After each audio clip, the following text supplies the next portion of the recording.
to help others. Unless you want to watch it. This is one of the possible endings for this DLC, so I mean, I guess you could watch it if you're interested in that. But I'm just going to end the commentary here. You can watch the rest of it. There's not really much more to the DLC. Thanks for watching my walkthroughs here. And, please subscribe, share these videos, like, whatever, all that social networking stuff. It really helps out a ton. So, curiosity, while sometimes rewarded for its efforts, often yep, proves to be bye. equally dangerous. The Forbidden Zone continued to be, true to its name, forbidden. No more robo-scorpions were sighted in its canyons. Big Mountain became even emptier, devoid of Dr. Mobius's proclamations forecasting the destruction of anything that dared possess sentience.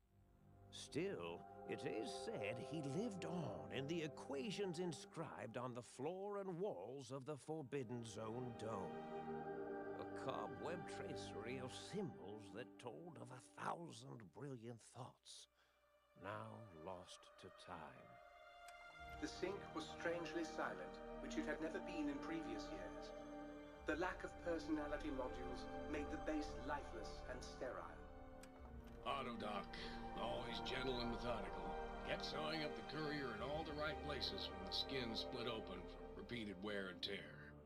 The Autodoc was just glad to have purpose again. It heard its simpler brothers and sisters who got shipped to the Sierra Madre bored out of their skulls in that toxic dead city. In time, the Autodoc found a way to deactivate the Y-17 trauma harnesses, releasing the corpses they had held prisoner for almost 200 years. As the courier ran through the X-8 facility multiple times, the computers analyzed the test subject's movements. Rather than performing a superficial observation, they realized the subject barely knew what communism was, or even what a high school was. This confused them for a time, until the facility finally realized that its research had succeeded. So it let its cyberdogs out into the wastes to help protect small communities from physical aggression rather than communist propaganda. The infiltration program in X-13 felt spent, having repeatedly upgraded the stealth suit until it could upgrade it no more.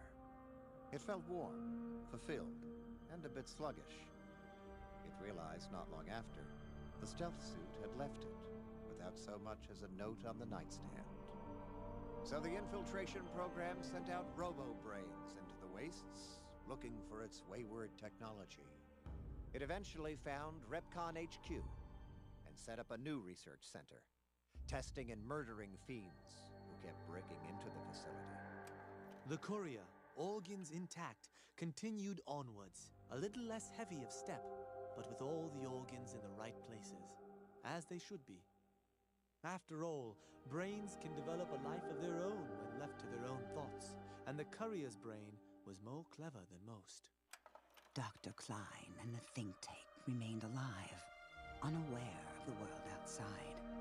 They looped through their daily routine, none the wiser about the world beyond, although perhaps wiser was the wrong word. The world outside belonged to the courier, and if anyone would shape it, well, the courier had already called dibs. There is an expression in the wasteland, old world blues. It refers to those so obsessed with the past they can't see the present, much less the future, or what it is. They stare into the what was, eyes like pilot lights, guttering and spent, as the realities of their world continue on around them. Science is a long, steady progression into the future. What may seem a sudden event often isn't felt for years, even centuries to come. In the times following the Second Battle of Hoover Dam, however, old world blues took on a new meaning. Where once it was viewed as a form of sadness, nostalgia, it became an expression describing the potential for the future. It can be easy to see science as evil, technology unchecked as the source of all ills, all misfortunes. With the courier at the helm, science became a beacon for the future. There was old world blues, and new world hope. And hope ruled the day at Big Mountain. We could say more, but the stories in the Big Empty speak for themselves.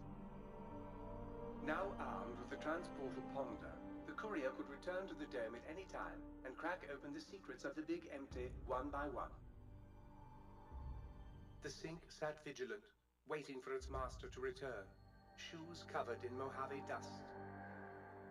Only one road yet remained, and it was one the courier had to walk alone.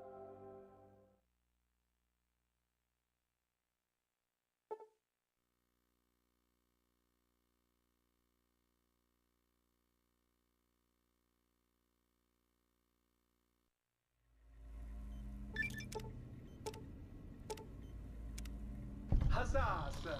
Huzzah! Huzzah, sir! I trust matters.